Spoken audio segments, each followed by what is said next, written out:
자, 경호학 이제 1강이 되겠습니다.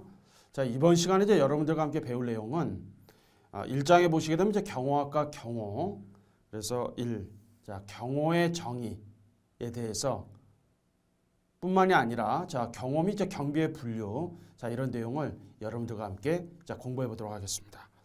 먼저 이제 교재를 잘 보시게 되면은 1장에 이제 경호학과 경호 이 단원이 한번 보이실 겁니다.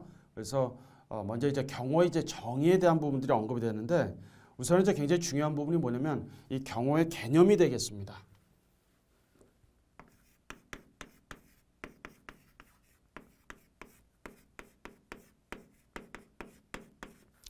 자, 이 경호의 개념은 형식적 의미의 경우가 있고 실질적 의미의 경우가 있는데 이 경호의 개념에 대해서는 거의 매년 지금 출제가 되고 있습니다. 그래서 먼저 자, 형식적 의미의 경우를 한번 보시기 바랍니다.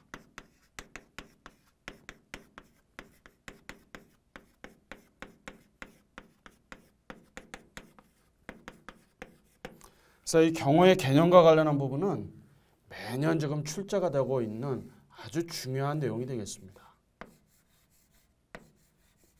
그래서 먼저 이제 이 형식적 의미의 경우는 과연 무엇을 말하는가 내용을 한번 보시기 바랍니다. 경호관계법규에 규정된 현실적인 경호기간이라고 있습니다. 현실적인 경호기간.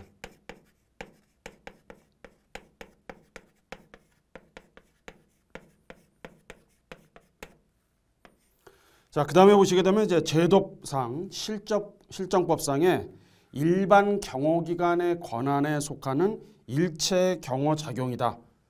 그러니까 제도상이라고 했잖아요. 제도상. 그 다음에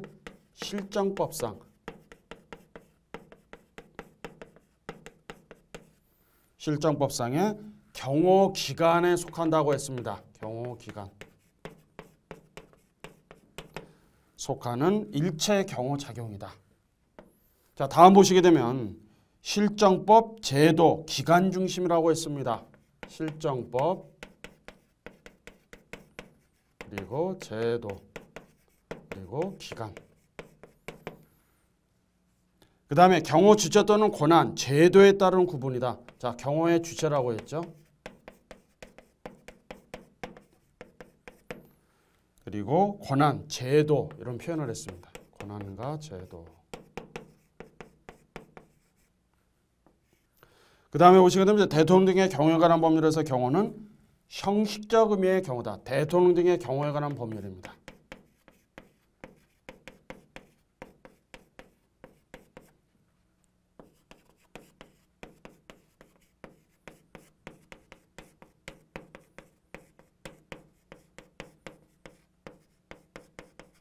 자, 이렇게 지금 보신 바처럼 형식적 의미의 경우는 잘 보시기 바랍니다. 키워드로 잘 보셔야 돼요. 현실적인 경호기관이고 제도상 실정법상의 경호기관이다. 그리고 실정법, 제도, 기관, 경호의 주체, 권한, 제도에 따라서 그리고 대통령 등의 경호에 관한 법률에서 정한 경호는 형식적 의미의 경우다. 이렇게 여러분들이 잘 보시면 됩니다. 주로 이제 공통된 내용이 뭡니까? 기관, 경호기관, 기관 또는 경호조직 이런 의미가 나오면 바로 이것은 형식적 의미의 경우를 말하는구나. 이렇게 여러분들이 이해하시면 되겠습니다. 자, 그 다음에 이제 두 번째는 뭘까요? 실질적 의미의 경우죠.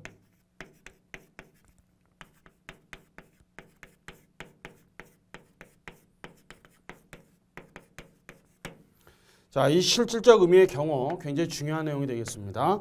내용을 보시게 되면 경호활동의 본질, 성질, 이론적인 입장이라고 했습니다. 본질,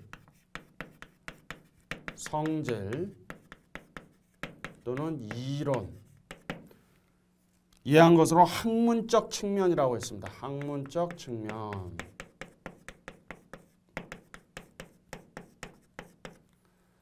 자, 그 다음에 또 보시게 되면 수많은 경호 장악 중에서도 공통적 특성을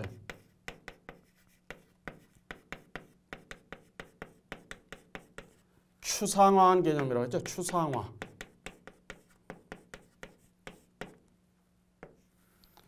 그리고 경호대상자의 절대적인 신변 안전을 보호하기 위해서 모든 사용 가능한 수단과 방법입니다. 모든 사용 가능한 수단 그리고 방법 이렇게 좀 표현한 것이죠. 그 다음에 보시게 되면 신변의 위해 요인을 사전에 방지 또는 제거하기 위한 재반 활동이다. 경호대상자죠. 경호대상자에 대한 사전에 방지 또는 제거하기 위한 활동. 방지, 제거, 활동 이렇게 보시면 되겠습니다. 그 다음 또 보시기 바랍니다. 경호 주체가 여기서 이제 경호 주체라면 국가기관, 민간기관 또 개인 단체를 불문하고 경호 대상자를 보호하는 모든 활동이라고 했습니다. 자, 경호 주체죠.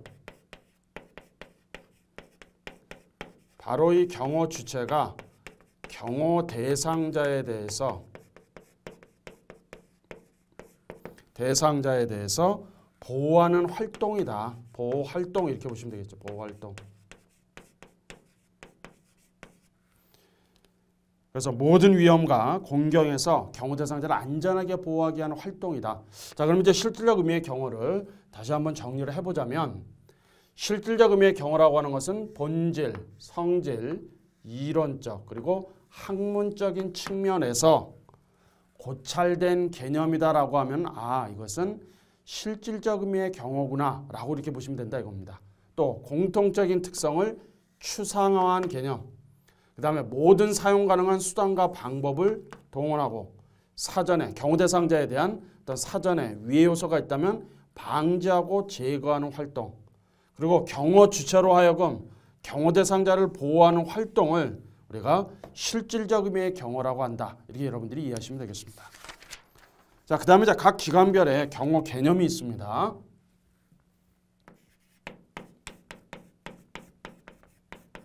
이 부분도 지문이 굉장히 중요합니다. 그럼 각 기관별로 자, 경호를 어떻게 개념을 가지고 있을까? 이제 이런 얘기가 되는 것이죠. 그래서 잘 보시게 되면 먼저 이제 한국에 대한민국에 이제 대통령 경호처가 있습니다.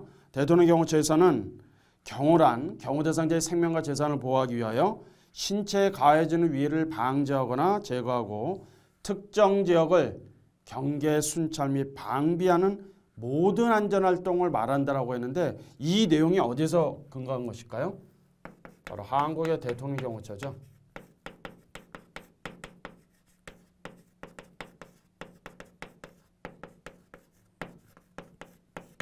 바로 대통령 등의 경호에 관한 법률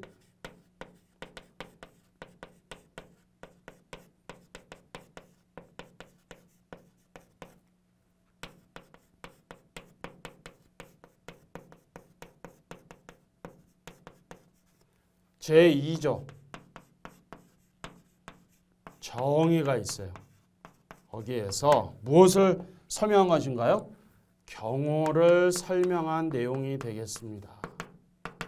그래서 이 지문, 대통령 등의 경호에 관한 법률 제2조 정의에 나오는 경호의 지문이 매년 지금 출제가 되고 있습니다. 그러니까 이 지문은 수도 없이 반복해서 읽으십시오. 그래서 아예 암기하는 수준이 되셔야 돼요. 매년 지금 출제가 되고 있습니다. 다시 한번 말씀드리면 경호 대상자의 경호란 경호 대상자의 생명과 재산을 보호하기 위하여 신체에 가해지는 위해를 방지하거나 제거하고 특정 지역이라고 했습니다. 일반적이 아닙니다. 경계 순찰 및 방비하는 등의 모든 안전의 활동을 말한다. 대통령 등의 경호에 관한 법률 제2조 정의에서 경호를 설명을 하고 있습니다. 그 다음에 이제 한국의 경찰기관에서는 또 어떻게 표현하고 있을까?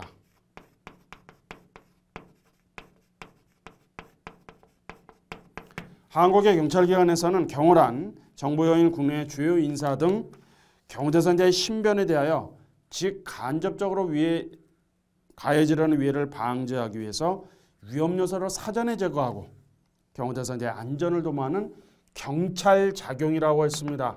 경찰 작용이다. 자, 그 다음에 이제 미국에 보시게 되면은 비밀 경호대가 있죠. 미국 비밀 경호대. SS라고도 합니다. 약자로. 그래서 이 비밀 경호대에서는 경호는 암살과 납치, 혼란 및 신체적 상해로부터 경호 대상자를 보호하고 실제적이고 주된 면밀한 범행의 성공 기회를 최소화한다라고 했습니다. 여기서는 범행 기회를 최소화한다.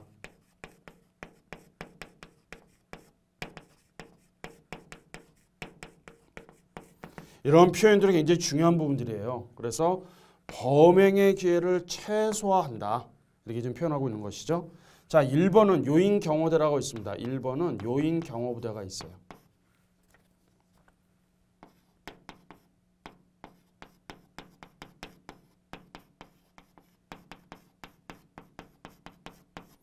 자, 1번에서 이제 요인 경호부대에서는 어떻게 좀 경호를 정의하고 있을까요? 잘 보시게 되면 신변에 위해가 있을 경우 국가와 공공의 안녕과 질서에 영향을 줄 우려가 있는 자에 대하여 그 신변의 안전을 확보하기 위한 여기서도 경찰 활동이라고 표현합니다. 경찰의 활동이다.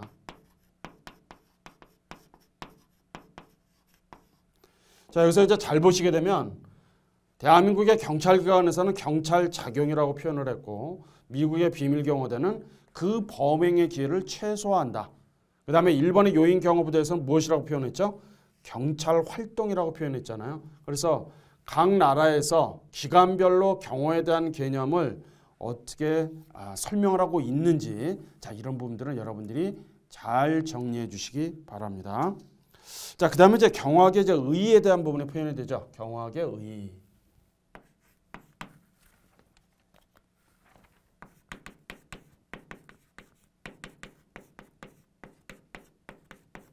자, 여기서 이제 경호학의 이제 의의와 관련한 부분에 있어서는 자, 경호학을 이제 한번 정의를 하자면 경호학은 종합 예술입니다. 경호학은 바로 무엇이다? 종합 예술이다. 이렇게 표시하면 돼요. 예술적 성격을 가지고 있다.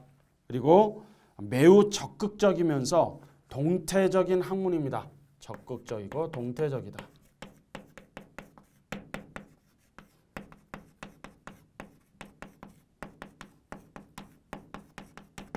그래서 경호학은 정적이 아니에요. 아니고 굉장히 동태적입니다. 적극적이에요. 그리고 동태적인 학문이 바로 경호학이다라고 보시면 되겠습니다. 자, 그 아래 보시게 되면 이제 경호학 연구의 대상이 좀 언급이 되죠. 그래서 경호 제도는 경호의 어떤 그 법적 근거, 경호의 대상, 경호 조직의 구성 및 운영, 자, 이런 부분들을 말하는 것이고 경호 이론이라고 하는 것은 경호행위 하나의 어떤 그런 근거를 제시하는 부분이잖아요. 그래서 경호의 완성도를 높이고 또 경호의 어떤 질적 향상을 도모한다. 그런 내용입니다.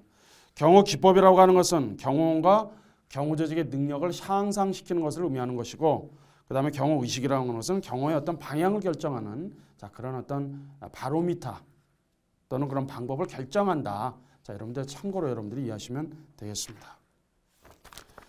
자, 그 다음에 이제 중요한 부분이 뭐냐면 이 경호 및 경비의 분류와 관련한 부분인데 이 부분도 매년 지금 출제가 되고 있습니다. 자, 그러면 이게 좀 어떻게 출제가 될까요? 여러분들이 이제 기출문제를 풀어보시게 되면 자, 경호 및 경비의 분류와 관련해서는 어떤 사례를 주어지고 나서 다음은 자, 어떤 부분을 이제 설명한 것인가 또는 어떤 이제 대화체 대화를 나누면서 이런 얘기들이 과연 경호와 경비의 분류에서 어떤 부분이 이제 맞는지 그걸 찾아내셔야 하는 그런 유형의 형태들이 문제가 좀 계속 출제가 되고 있거든요. 그래서 이 경호 및 경비의 분류는 여러분들이 잘 정리를 해 주셔야 합니다.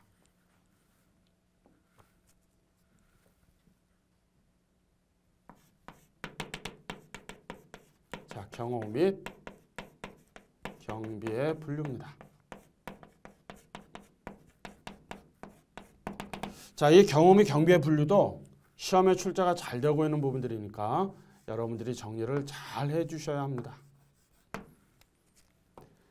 자, 먼저 대상에 의한 분류가 있습니다. 자, 대상에 의한 분류가 있구나. 대상입니다. 대상. 대상에 따라서 분류를 한다라고 보시면 되는 거거든요. 자, 먼저 이제 공경화 관련해서 한번 보겠습니다. 공경화. 자, 공경화의 경우에는 국내 요인이 있고 외국 요인이 있다 이렇게 보시면 돼요. 국내 요인이 있고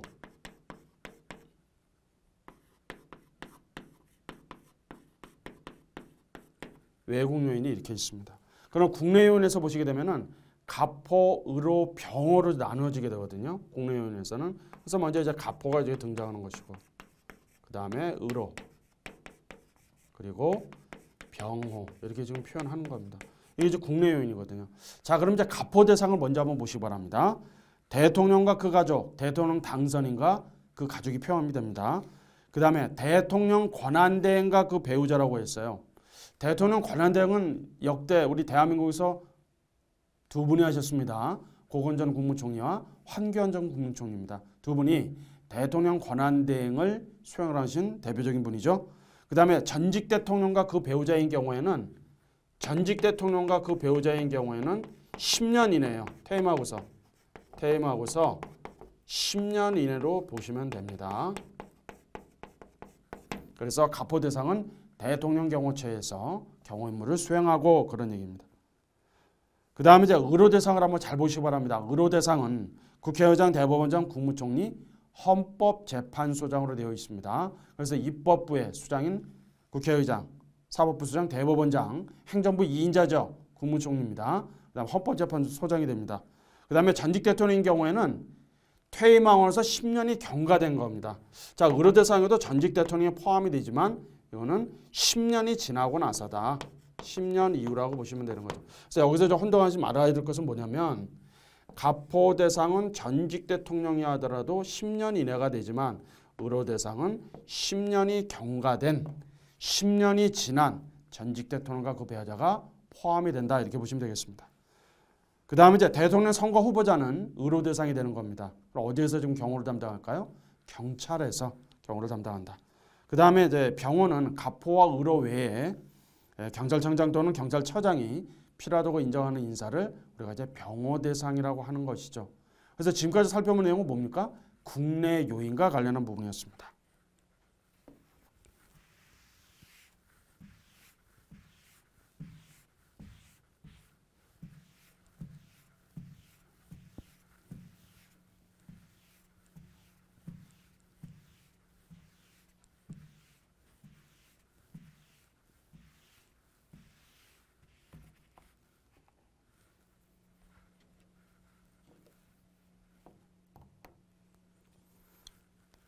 자, 그 다음에 이제 국외 요인을 한번 보실까요? 국외 요인. 자, 국외 요인도 보시게 되면은 여기서는 이제 알파벳 순으로 바뀌게 돼요. 그래서 A, B, C, D 등급이 있고 EF 등급이 있습니다. 그러니까 A, B, C 등급이 있고 그 다음에 EF 등급으로 나뉘게 됩니다. 이렇게 보시면 돼요. 자, 그럼 이제 A, B, C, D 등급은 어떻게 될까요? 보시는 바처럼 이제 대통령, 국왕, 행정수반, 수상을 포함해서 그 배우자가 포함이 되는 것이죠. 그 다음에 행정수반이 아닌 이제 총리가 있습니다. 대표적으로 일본과 이제 영국인 경우, 일본은 이제 천황과 황족이 있고, 그 다음에 영국인 경우에는 그 왕족이 있지 않습니까? 그래서 왕세자도 있고요. 여기는 이제 대표적으로 의원 내각제예요. 내각 책임제입니다. 그래서 수상과 총리가 존재를 하고 있죠. 그 다음에 이제 부통령이라는데 미국인 경우에는 정부통령이 되는 것이죠. 그러니까 대통령이 있고 또 부통령이 있어서 대통령 선거에서는 정부통령으로 해서 러닝메이트로 부통령이 있지 않습니까? 바로 이제 부통령이 A, B, C, D 등급에 해당이 된다 이겁니다. 그 다음에 경호처장의 경호가 필요하다고 인정하는 국내의 요인이 바로 A, B, C, D 등급에 해당이 돼요. 자, 그러면 이제 EF 등급은 어떻게 되는가? 부총리급입니다. 그 다음에 이제 왕족, 그 다음에 외빈, A, B, C, D 등급의 배우자가 자, 우리나라 대한민국으로 이제 단독으로 이제 방한하시는 경우도 있지 않습니까? 그 다음에 전직 대통령뿐만이 아니라 전직 총리와 국제회의와 국제기구의 중요 인사들, 그 다음에 기타 장관급 이상입니다. 그래서 이제 장관급 이상으로 표현하죠. 장관급 이상으로 경찰청장이 경호가 필요하다고 인정하는 사람이다. 자, 여기서 지금 잘 보시게 되면 공경호에서 가포 대상과 이제 의료 자, 국내 요인과 있고 이제 외국 요인으로 나누어졌었죠. 그래서 국내 요인은 가포, 의료, 병호로, 그 다음에 국외 요인은 A, B, C, D 등급과 EF 등급으로 구분을 하였습니다.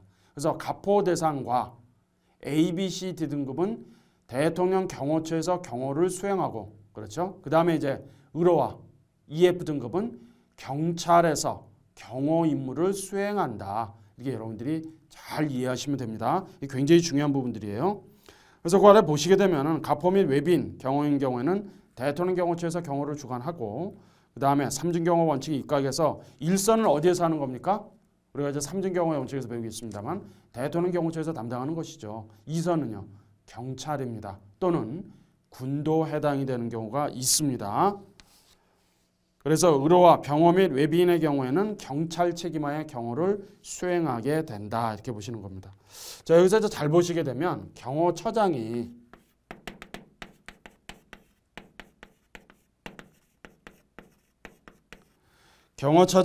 경호가 필요하다고 인정하는 국내외 요인 또는 외빈의 경호 등급은 경호처장이 누구하고 바로 협의를 해야 될까요? 이거 시험에 출제된 바가 있습니다. 자, 외교부 장관입니다. 그 다음에 국가정보원장입니다. 국가정보원장.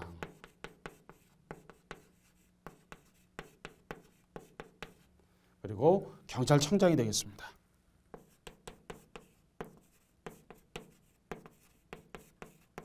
청장과 협의하여 결정한다라고 표현하고 있습니다. 굉장히 중요한 부분이죠.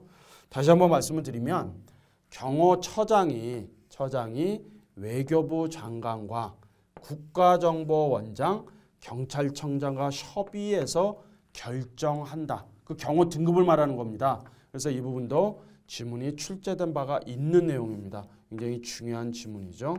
이런 부분도 여러분들이 잘 보시기 바랍니다. 그 다음에 이제 이 사경호와 관련해서는 통일된 이제 분류 기준은 없습니다. 그래서 참고용으로 한번 보시기 바랍니다. 그래서 7경우는 이제 경제인, 정치인, 유명 연예인으로 보는 것인데, 자, 급수별로 나온 부분들이니까요. 사경호와 관련한 부분은 여러분들이 이제 참고로 그렇게 보시면 되겠습니다.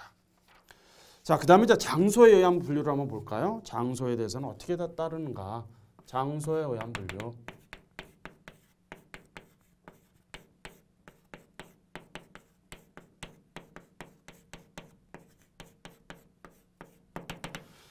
자, 여기서 이제 잘 보시게 되면 여러분들이 이제 장소에 의한 분류로 되어 있잖아요. 장소에 의한 분류를 보시게 되면 우선 먼저 행사장입니다. 자, 이렇게 이제 행사장인 경우에는 행사장소를 이제 안전공간을 확보를 해서 경호자들 이제 신변을 보호하기 위한 활동이다. 그러니까 행사장에 이제 참석하시는 경우가 되는 것이죠. 자, 두 번째 이제 숙소 경우가 되겠습니다. 숙소. 자, 여기서 이제 숙소라고 하는 것은 평소에 거처하는 이제 숙소뿐만이 아니라 이런 표현을 했죠. 임시로 사용하는 외부 유숙지도 포함이 됩니다. 외부 유숙지.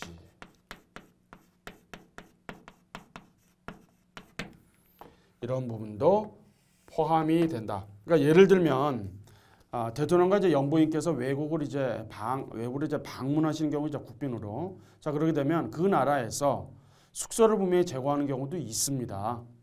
그럼 그 숙소가 예를 들어서 호텔이 될 수도 있고 또는 뭐 공간이든지 이런 부분이 이제 제공이 될 거 아니겠습니까? 자, 그럼 이제 그것도 어떻게 된다는 얘기예요? 숙소 경우에 해당이 된다. 이렇게 보시면 되겠습니다.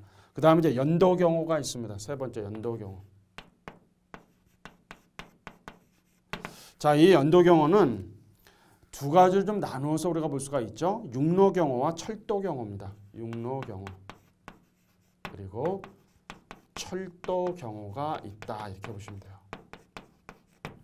그래서 여기 잘 보시게 되면 육로를 통해서 이동하는 경우도 있지만은 철도를 통해서 이용하는 경우도 있지 않습니까? 바로 이런 부분들을 이제 우리가 연도 경우다 이렇게 보시면 돼요. 경호대상자 행완체지 도로에 대한 제반 위의 요소를 사전에 배제하는 것을 육로 경우라 하고, 철도 경우는 이제 철도를 통해서 하는 부분이라고 보시면 되겠습니다.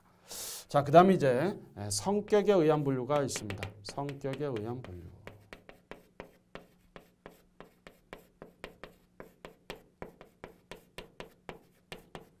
자, 성격에 의한 분류에 있어서는 우리가 세 가지로 좀 나누어 보고 있어요. 먼저 공식 경우가 있고, 두 번째는 비공식 경우가 있습니다. 비공식. 그리고 세 번째는 약식 경우가 있다는 얘기죠. 여기에서 이 성격에 의한 분류의 지문들도 시험에 출제가 잘 되고 있습니다. 그래서 잘 보시게 되면 먼저 이제 공식 경우 1A호라고 또 표현을 합니다. 1A호 이렇게 좀 표현하는 것이죠. 그래서 이 공식 경우는 사전 통보해서 이미 계획하고 준비하는 경우다. 이렇게 보시면 되고, 비공식 경우는 이 비호라고 표현합니다. 이 비호 표현하는 것이죠. 그래서 사전에 통보나 협의가 없어요. 이루어지는 경우를 말한다. 그 다음에 이제 약식 경우라고 하는 것은 3, 시효라고 이제 표현하는 것이죠. 그래서 이 약식 경우는 주로 어디에 포함되는 걸까요? 약식 경우는 출퇴근 시입니다. 출퇴근 시. 그래서 이 약식 경우와 관련한 지문이 출제가 많이 되었었죠. 그래서 의전 절차에 기여하지 않는다. 예를 들면 뭐죠? 출퇴근 시 일상적으로 실시하는 경우를 말한다라고 보시면 됩니다. 그 다음에 이제 행사 성격에 의한 경우 활동의 구분은 완전 공식, 공식, 비공식, 완전 비공식으로 되어 있습니다만은 자 이런 내용들도 있다라고 하는 것을 여러분들이 잘 정리해 주시면 되겠습니다. 자, 그 다음에 이제 이동 수단에 의한 분류도 있죠. 이동 수단에 따라서.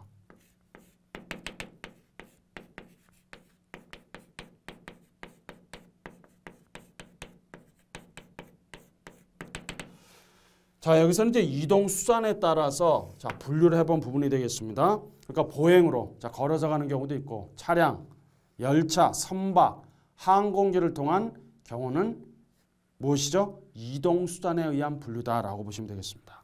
자, 그다음에 이제 경호 수준이 있습니다. 그다음에 이제 경호 수준이 있어요.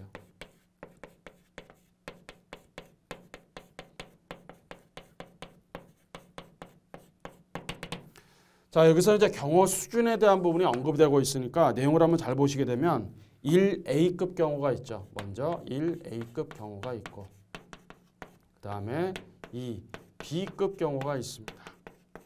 그 다음에 3C급 경호로 분류를 하고 있는 것이죠. 잘 보시게 되면 1A급 경호라고 하는 것은 경호의 위해 가능성이 높은 상황에서 공식 행사의 그런 경호를 말한다.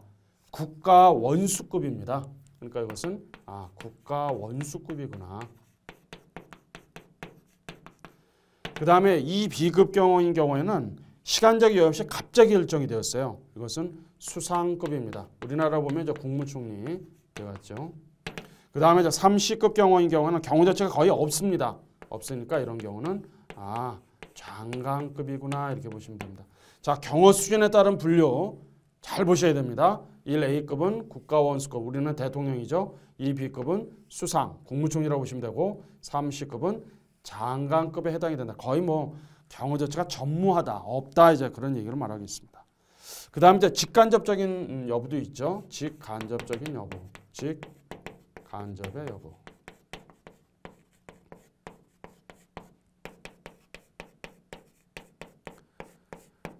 자, 직접이냐 간접이냐 하는 이런 표현인데 이 부분도 여러분들이 수험생들이 좀 많이 혼동하시는 부분들이 있어요. 그래서 직접과 간접에 대한 내용은 잘 보시게 되면 직접 경우는 뭡니까? 바로 인원이나 그런 어떤 장비라든지 그런 부분들을 현장에 이제 배치를 하는 걸 말하는 겁니다. 인적, 물적, 어떤 지리적인 위험 요소를 예방하기 위한 것이다. 그러니까 인원이 있으면 장비를 직접 현장에 투입하는 거. 이걸 이제 우리는 직접 경호라 하고 그다음에 간접 경호는 어떤 부분일까요? 평상시 치안, 대공활동, 국제정세 이런 안전대책 장애를 우리가 간접 경호라고 하는 것이죠. 그래서 이 지문도 출제가 된 바가 있습니다. 그래서 이렇게 구분을 잘 하실 필요가 있겠습니다. 그 다음에 이제 보시게 되면 직종에 의한 분류는 이제 경제인, 정치인, 연예인에 따라서 이제 경호를 하게 되는 것이고 그 다음에 이제 형식이 있어요. 근무 형태가 있습니다. 형식. 형식은 근무 형태에 따라서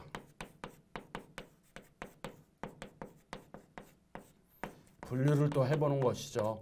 어떻게 해볼까요? 이거는 이제 노출 방식이 있고 그 다음에 비노출 방식이 있습니다.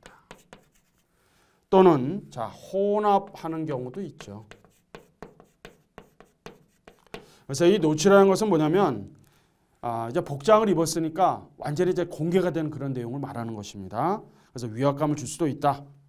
그래서 신분이 노출된 그런 부분도 있으니까 자, 위압적인 그런 부분도 있겠죠. 비노출인 경우에는 사복을 입는다고 보시면 됩니다. 자유복장을 입었으니까 외부에 이제 티는 나지 않는 것이죠. 일반의 통제를 최소화할 수가 있다. 혼합 경우는 말 그대로 노출과 비노출을 혼합한 그런 형태의 경우를 말한다라고 보시면 되는 겁니다. 그래서 이것을 이제 우리가 뭐라고 하냐면 형식, 근무 형태에 따라서 분류를 한다라고 이제 보시면 되겠습니다. 자, 그래서 이제 여러분들 이제 경호 이제 분류 정리가 나와 있지 않습니까? 대상, 장소, 성격, 이동 수단, 경호 수준, 직간접 여부, 직종에 따라서 자 이렇게 표로 나와 있는 부분들이니까 이 표의 내용은 여러분들이 반복해서 숙지를 해주셔야 합니다. 지금까지 제가 설명드렸던 내용들을 하나의 표로 잘 정리한 내용들이거든요. 그래서 시험에 출제도 잘 되고 있는 부분들이니까 이런 내용은 여러분들이 잘 숙지해 주시고 또 상황에 따라서는 암기를 해 주셔야 되는 내용이 되겠습니다. 자, 그 다음에 이제 경비의 분류를 한번 보시기 바랍니다. 그 다음에 이제 중요한 부분은 바로 경비의 분류가 되겠습니다.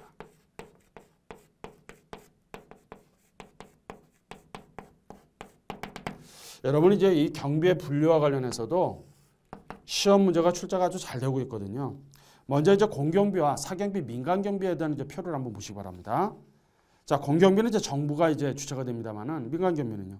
개인이나 단체 또는 영리기업이 이제 주체가 되는 것이죠. 공경비는 이제 대상이 국민이 되지만 사경비나 민간경비는 의뢰를 한 민간인이 된다 이렇게 보시면 되는 겁니다. 권한은 공경비인 경우는 법 집행의 권한을 보유하고 있죠. 그러나 사경비인 경우에는 공경비에 비해서는 좀 제한적인 요소가 있다. 그런 의미로 보시면 되겠습니다. 자, 목적은 사항이 하나, 민간경비인 경우는 주로 범죄 예방적인 측면에서 바로 이제 적용이 되는 그런 부분이라고 보시면 되겠습니다. 자, 여기서도 이제 경계 개념이 있어요. 먼저 자, 경계 개념에 따라서 분류를 해봅니다. 그래서 여기서 이제 두 가지로 보는 것이죠. 두 가지로. 하나는 정비상 경계가 있고 그리고 준비상 경계가 있습니다. 여기서 그 다음에 준비상 경계의 차이점을 여러분들이 잘 보셔야 됩니다. 그래서 정비상 경계는 일정 기간 동안 비상사태 발생의 징후가 예견이 된다 이겁니다. 고도의 경계가 필요하다. 근데 준비상 경계는 그런 부분들이 좀 희박해요. 그래서 불안정한 상태가 계속이 돼서 비상사태가 발생할 우려가 있다. 그것을 이제 우리는 준비상 경계라고 하는 것이죠. 그래서 이 경계 개념과 관련한 분류도 여러분들이 잘 정리해 주셔야 돼요. 조금씩 이제 차이점이 있습니다.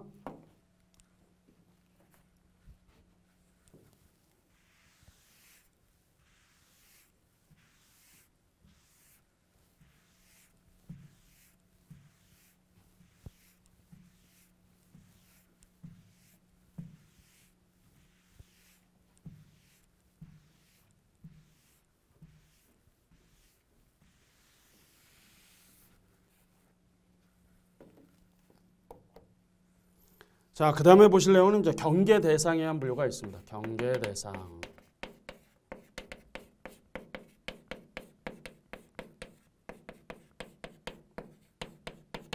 자, 이 경계 대상에 의한 분류도 굉장히 좀 중요한 부분이 되겠습니다. 이 경계 대상에 의한 분류도 지문이 좀 출제가 잘 되고 있거든요.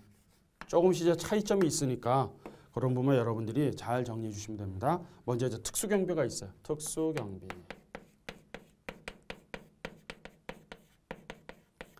자, 여기서 이제 특수경비라고 하는 것은 뭐냐면 총포, 도검, 폭발물, 기타, 청기류에서 인질이나 이제 살상이라든지 이런 분들이 발생이 되는 부분들이거든요. 이것을 예방경계에 진압하는 경비작용이고 두 번째로는 중요시설 경비가 있습니다. 자, 이 중요시설 경비라고 하는 것은 무엇일까요? 중요시설을 경비하는 부분이니까 시설의 재산이나 비인가자, 인가하지 않는 사람이 그 문서에 대한 접근을 방지하는 것이다. 이렇게 보시면 됩니다.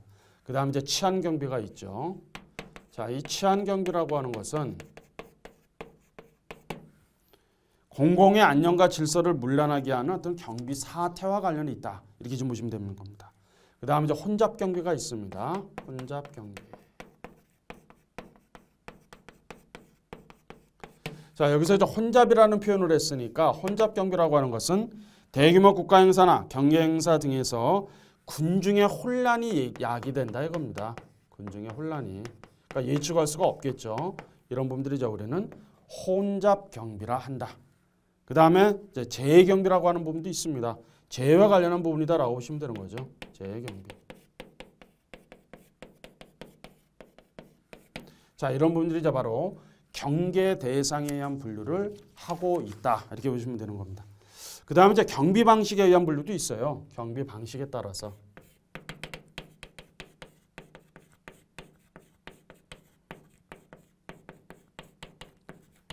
자, 경비 방식에 따라서는 두 가지입니다. 먼저 이제 사람을 통해서 하는 부분은 이제 인력 경비이고,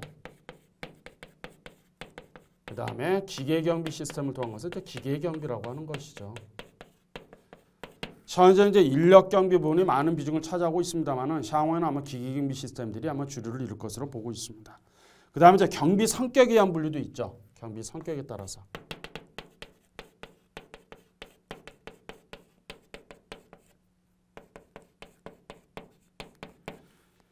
자, 여기서는 이제 경비 성격이라고 표현을 하고 있지 않습니까? 이 부분은 아마 여러분들이 민간 경비론에서 아마 배우신 내용이 되겠습니다만은 먼저 자체 경비가 있어요. 자체 경비.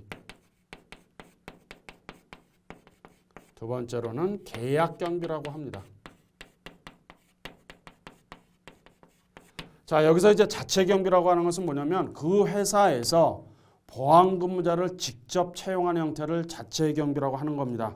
그 다음에 계약 경비라고 하는 것은 경비 업체는 원청사하고 어떻게 되죠? 도급 계약이 이루어지는 부분들이거든요. 그래서 계약 경비라고 표현을 하는 겁니다.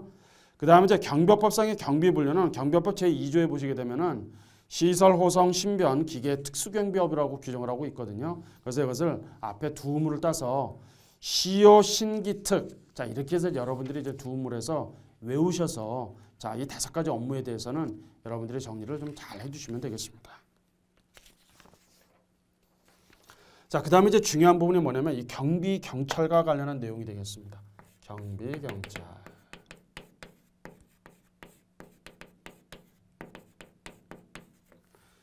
자, 이 경비 경찰과 관련한 내용도 지문이 심심치 않게 출제가 되고 있는 내용들이 되겠습니다. 자, 그러면 먼저 경찰 경비 작용이라고 이제 표현을 했죠. 경찰 경비 작용.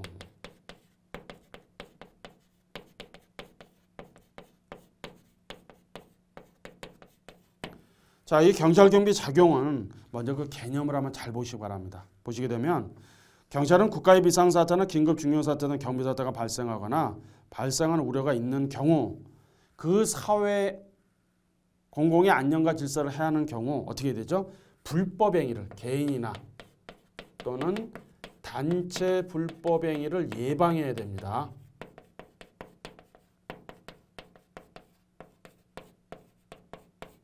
또 상황에 따라서는 진압할 수도 있죠. 그러니까 개인이나 단체 불법 행위를 예방하고 상황에 따라서는 아마 진압할 필요성도 있을 것입니다.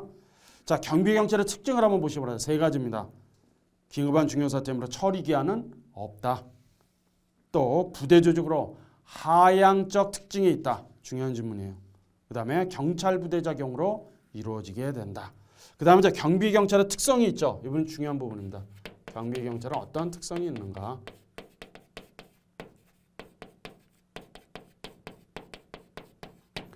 자, 경비경찰의 특성은 매우 중요합니다. 이 부분은 여러분들이 잘 정리해 주십시오. 자, 특성을 먼저 보시게 되면은 현상 유지다. 이런 표현했죠. 현상 유지. 유지 활동. 자, 이것은 이제 무엇을 말할까요? 현재의 질서 상태를 그대로 유지한다. 이렇게 보시면 되는 거죠. 그 다음에 이제 복합 기능입니다. 복합 기능.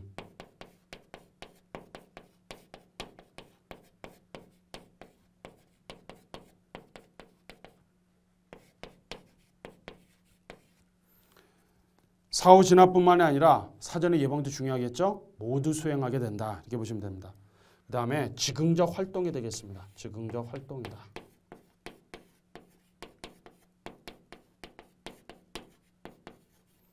자, 여기서 이제 즉응적 활동이라는 것은 무엇을 말하는 것입니까? 비상사태가 발생이 되면 신속하게 처리한다. 그런 의미를 담고 있습니다. 그 다음에 하향적인 명령 활동이에요. 하향적 명령 활동.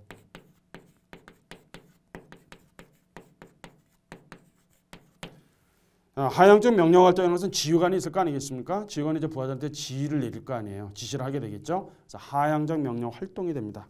그 다음에 지적적인 안녕과 질서 유지다. 안녕, 그리고 질서 유지 활동. 이런 부분들이 바로 뭐죠? 경비경찰의 특성입니다. 굉장히 중요한 내용이니까 여러분들이 정리를 잘 해주시기 바랍니다. 그 다음에 그 아래 보시게 되면 여러분 이제 경비수단의 원칙이라고 표현되어 있죠. 이 부분도 굉장히 중요한 부분이에요. 경비수단의 원칙.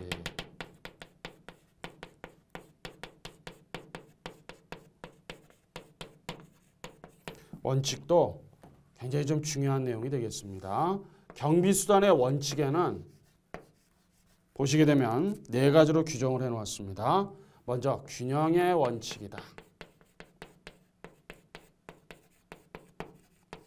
자, 이 균형의 원칙이라고 하는 것은 말 그대로 최대 효과를 발휘하기 위해서 유효적절하게 인력을 배치해서 실력 행사를 한다. 그 다음에 위치의 원칙이죠. 자, 이 위치의 원칙이라고 하는 것은 적절한 어떤 시점일 겁니다. 그렇죠? 그래서 유리한 지점과 위치를 신속하게 확보 유지한다. 이렇게 보시면 돼요. 그 다음에 이제 적시성의 원칙입니다. 적시성. 자, 이 적시성의 원칙이라고 하는 것은 무엇이냐면은 상대방의 힘이 가장 약한 시점을 포착해서 강력하게 실력 행사를 행한다. 그 다음에 안전의 원칙일 것입니다. 자, 이 안전의 원칙이라고 하는 것은 최대한 안전을 도모해야 된다. 이제 그런 의미로 보시면 돼요. 그래서 균형, 위치, 적시성, 안전 이 네 가지 원칙을 경비수단의 원칙이라고 보는 것이죠. 굉장히 중요한 내용이 되겠습니다. 그 다음에 이제 경비수단의 종류에는 두 가지가 있습니다. 경비수단의 종류.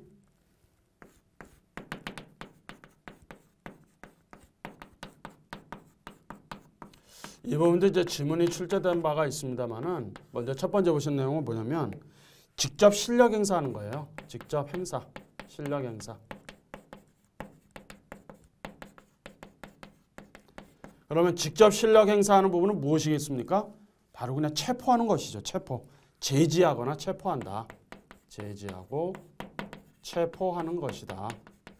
두 번째입니다. 이제 간접적인 실력 행사도 있을 것입니다.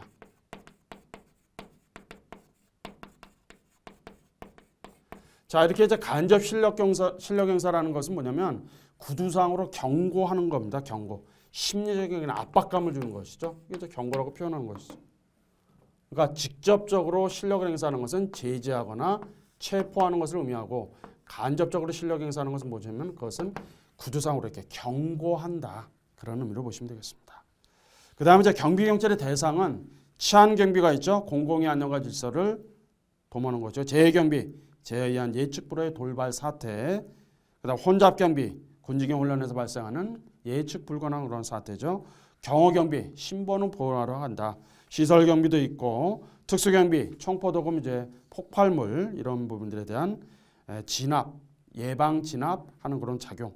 비상경비, 긴급사태 및 중요사태 등으로 평상시와 같은 업무 수행이 이루어진다. 그 다음에 이제 경비경찰의 이제 조직 운영의 원리에는 여기서 이제 네 가지로 언급되고 있습니다만은 부대 단위로 활동을 하게 됩니다. 두 번째, 체계 통일성의 원칙이다. 이번 이제 뒤에서 우리가 이제 경호 조직 원칙에서 이제 배우게 될 겁니다. 치안 협력성, 그다음에 지휘관 단일성의 원칙 이런 부분들이 포함된다라고 보시면 되겠습니다. 이상으로 이번 시간 강의 마치겠습니다.